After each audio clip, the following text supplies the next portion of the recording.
So today I'm very happy to welcome Lale Guven. Lale Guven is the head of HR for Hilti.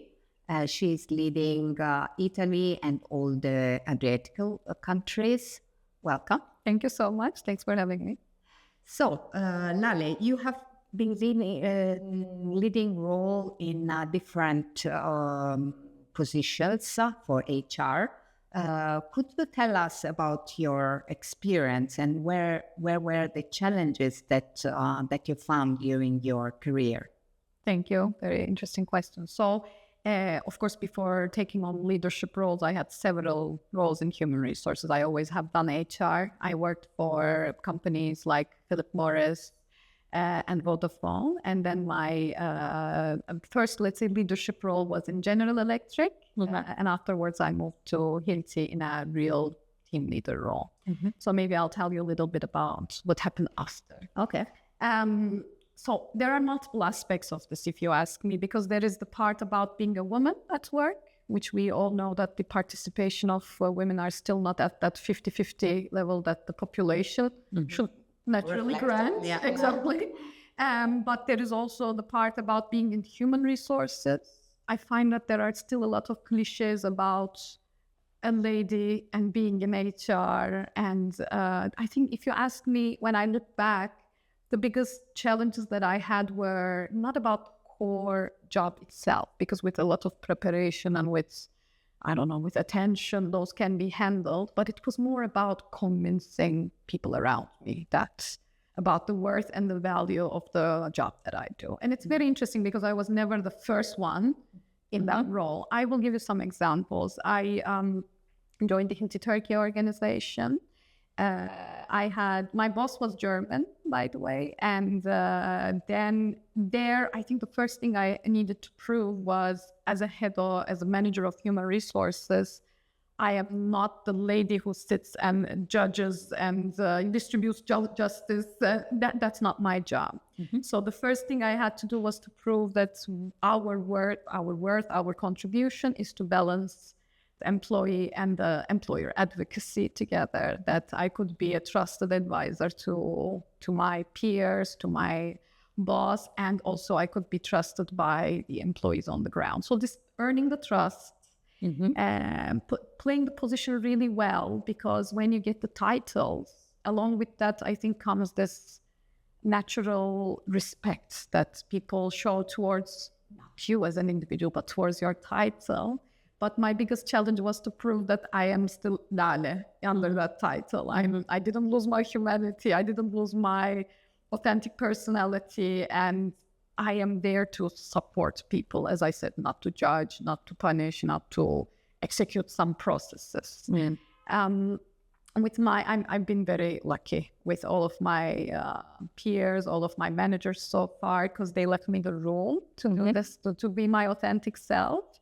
I've also been lucky with the teams, because everybody in HR, I think, naturally understands that we have this automatic challenge of, a different perception than what we want to convey. But in every role that I'm assigned to, the first 1 to 2 years is about letting people understand who I am. How I do that is I try to stay very close to people as much as I can. In the Turkey organization in Hilti, it was quite easy because we were 200 people. Okay. And I was constantly traveling from Adana to Antalya to Izmir to Istanbul to Ankara, just to be with people. And also, I think, corporate communications somehow maybe in my company currently, it doesn't penetrate that well in people's minds. For example, we announced something about salary increases, and then it goes, it goes up in thin air. Nobody really gets the messages. So my aim was to be close to people, to talk about why do we do salary increase, how do we do it, etc. Or company culture.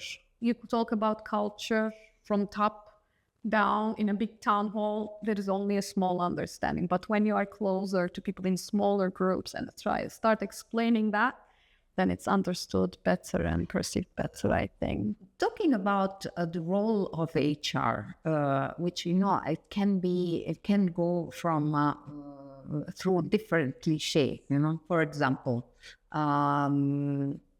people think that human resource roles are suiting better to ladies. Absolutely. Or that human resource manager should be kind of mother to the employees and assistant to the... I was going to say that. Almost like a PA for... Exactly. What do you think about these cliches? I've been thinking about it for 20 years now. The first assumption that people have is mostly, especially 20 years ago when I first started doing this, I remember I called my mom. I said, I received a job offer at Philip Morris as an HR specialist. She said, you studied in such a good university. You're going to do personnel management, such a pity. So it starts Motivating, I would say.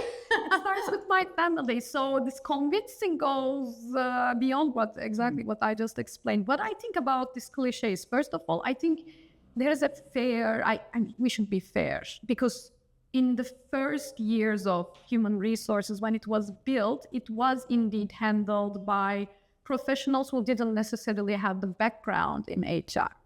I mean, I also wouldn't have known it so well if I didn't do my master's in organizational psychology, for example. So there is the fact that we are not engineers and we are maybe not having the formation at all times to conduct this role. However, then why is it associated to a certain gender? Because probably of this caring side, the caring nature of women maybe fits better with this role. It is a cliche. I usually use it to my advantage because by nature, maybe I am really more caring. Mm-hmm. However, I just don't like the association it brings by this, okay, then you're caring, that's all you do. You're here because you're a lovely person, care about people. How about the competencies associated with that? How about the assertiveness that you need to pose? How about the business understanding? Those somehow go a bit ignored. That's the part that I don't like. So in a nutshell, yes, we are maybe by nature. I'm not a person who ignores the gender differences. I think there are gender differences. However, I just don't like it when people, let's say, see it in the way they want to position certain roles or women's place in the workplace. A man can certainly be a very good human resources manager. A woman certainly can be very good at it.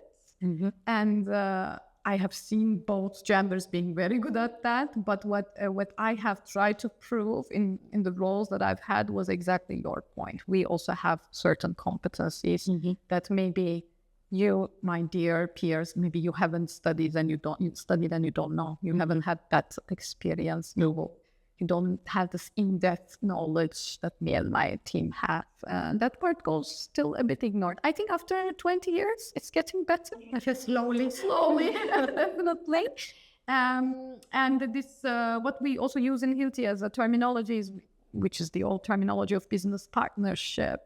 But we try not to have a separate human resources agenda than what the business is trying to drive. Probably that's the best way for us to overcome this cliche and to be close to, okay, for example, currently we have the challenge of finding the best people for our sales force, finding engineers that want to do sales. And that is the business challenge. That becomes my challenge and I work accordingly. If I do that, I think then it's a proof. And you have worked in different industries. Do you think that there are differences in the perception of a lady in a leading role?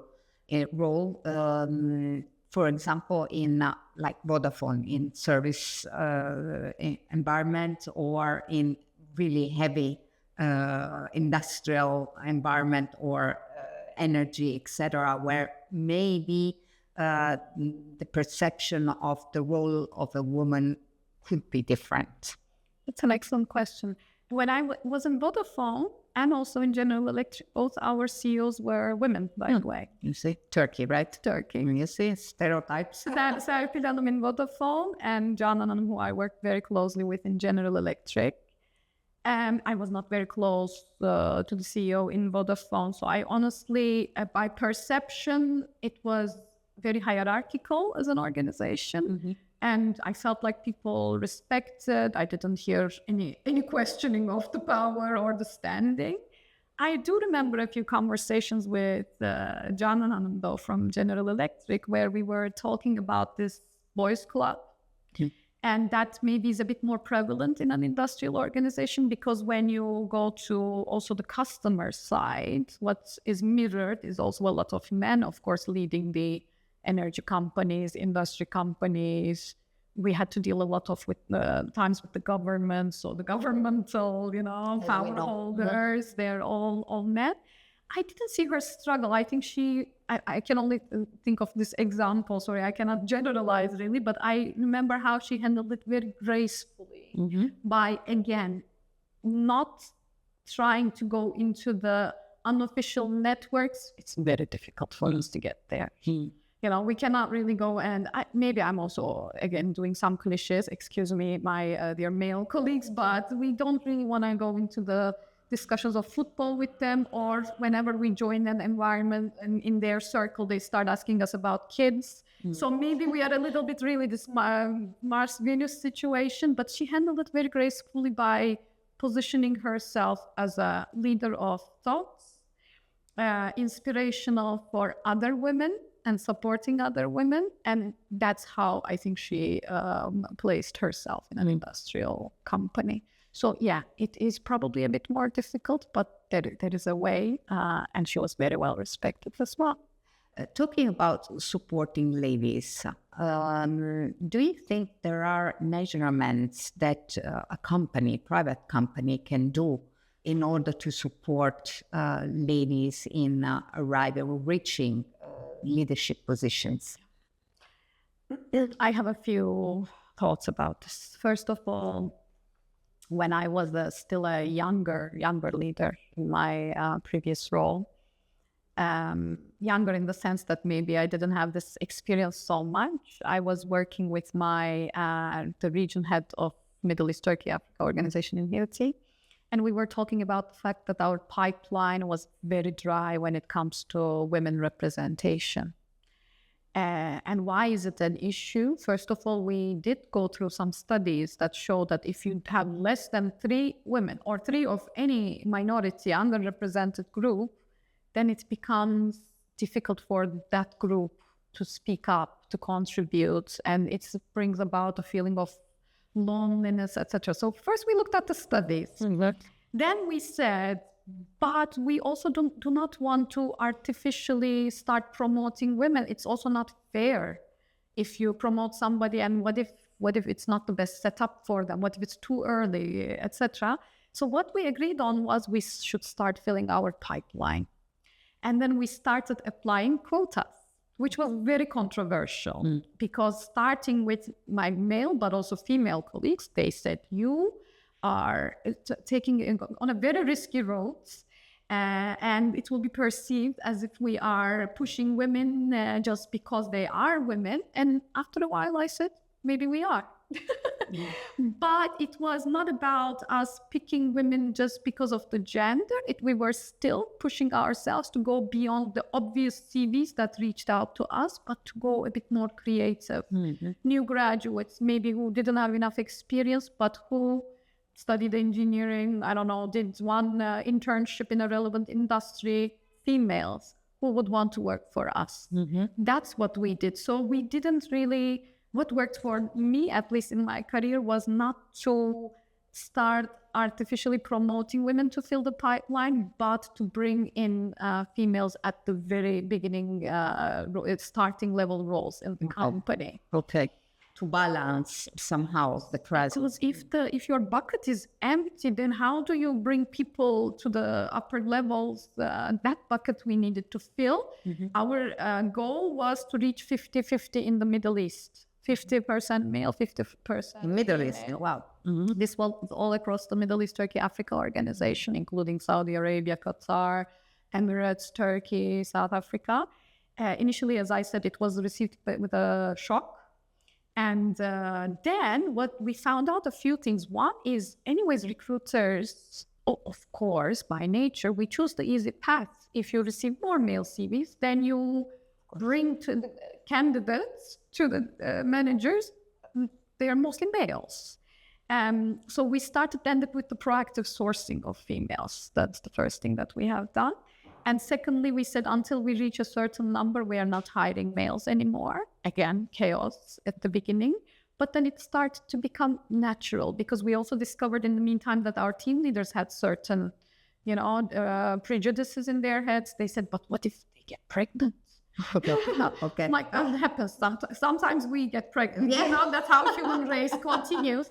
But then we also said, okay, we need to probably offer alternatives of, okay, how do we manage a maternity leave in our organization? How do we manage temporary workforce, exactly, etc. So it created this whole really nice wave of actions from our side. The cliches in team leaders' heads, the quick wins from recruiters' side. Once we overcame that, I think when we started, we had 8% female representation overall in the region. When I was leaving, we were at 23%. Wow, that's a result. It worked, but after the first year, we didn't even talk about it. But we've seen that it started to automatically. More automatically. So I'm a big believer of doing this at the beginning, but I always tell also my peers and my team, I'm hoping for a future where we don't even talk about female representatives.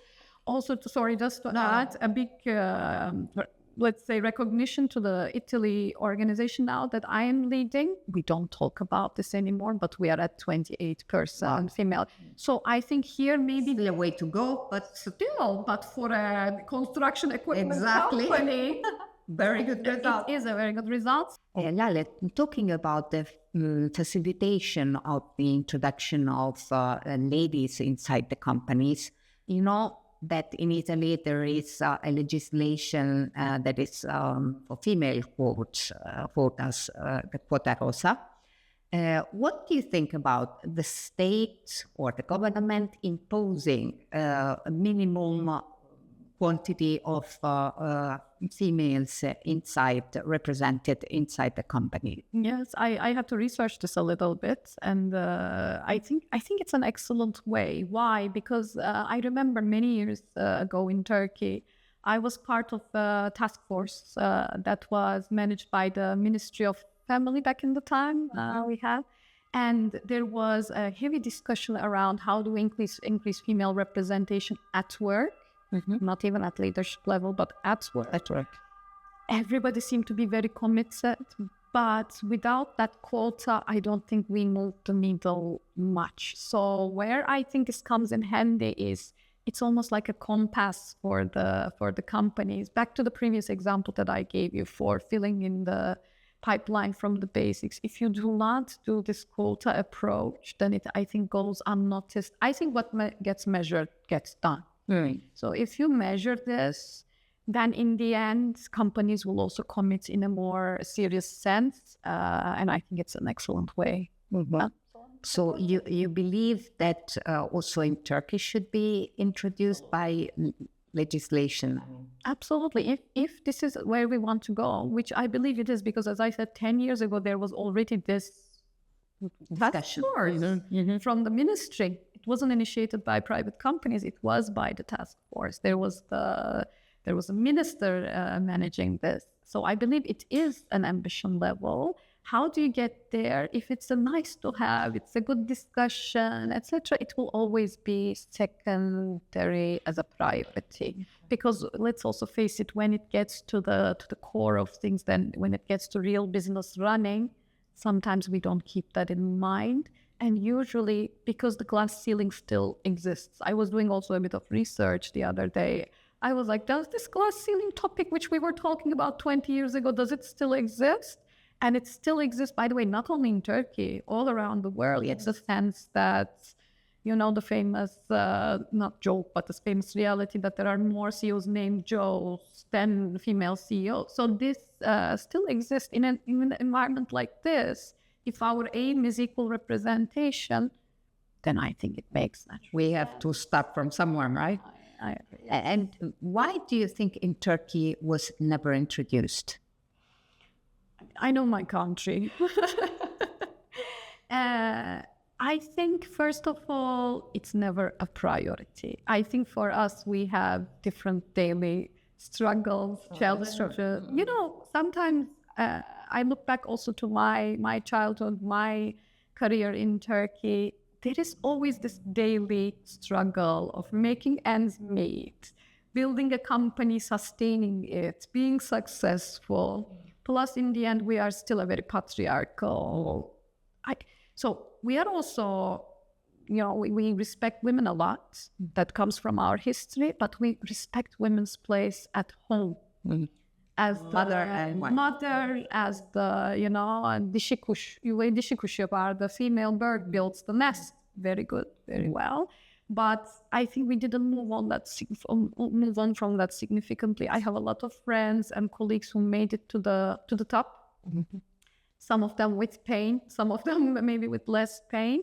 But this is more about individual efforts, not because the system made it easier for them to get there. So why weren't we discussing it before? Probably, as I said, it was never a big priority. But as we get more modernized, more European, then I think it's by default that we should start thinking about it.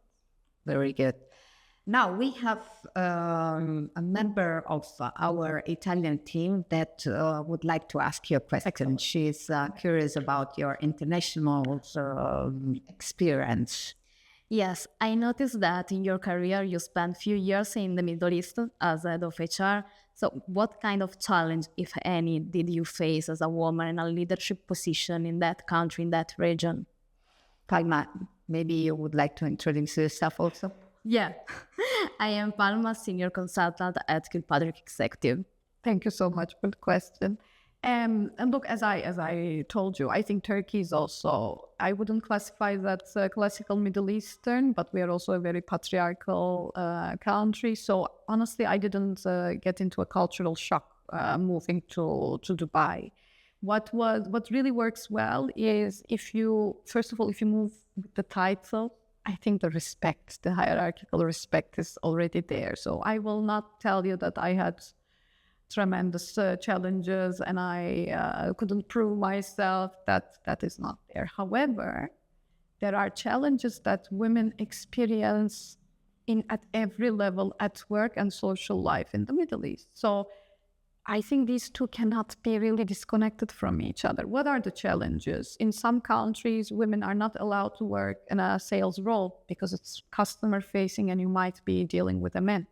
Or in some other countries, it's not a priority. If you're a girl coming out of a family, then your brothers study, but you don't. So given all of these, I think my biggest challenge as a female leader was also to support other females to enter the workforce, to get their deserved promotions, to be able to travel freely without the consent from family. Those were the biggest thing I had to adapt to. I have been very lucky. I've had amazing managers who supported me. Besides what I was telling you at the beginning of this interview, besides the fact that in every role you have to, prove yourself, I don't think it was necessarily connected to the Middle East culture for me personally. Yeah. So, Lale, to wrap up, normally we ask to all our guests a question. What do you think in Turkey? Are we going in the right direction to reach a world where ladies and men share the same opportunities and the same leadership equally? Your question makes me think of the 1980s, where my mom, she's always worked. And I remember the time she told me that she needed my father's consent on a piece of paper for her to officially apply for a job. So that's where we are coming from. Well, this is why absolutely we are improving a lot. Again, it's very interesting reflection because it was not like my father would ever say, no, we needed the money. My mom is a chemical engineer. Of course, she was, she would work. It was no question. Mm-hmm. But even that piece of paper being there was It is. That's where we are coming from, and we covered a long way. So let's also not forget history and how we are both a patriarchal culture, but with a lot of respect for women. But as I said, maybe in a different place. Now I see a lot of strong women at positions of power, positions of decision, positions of influence. I really like it.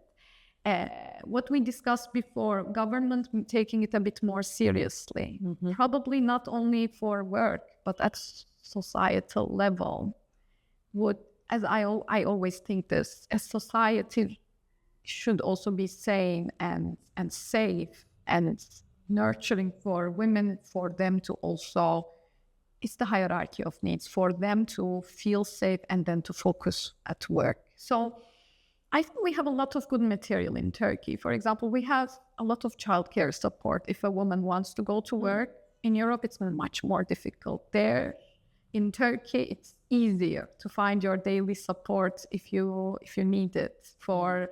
That's true. Right. So this, for me, for example, is a big plus that we should use to our advantage. Or we now have very good participation of girls at schools.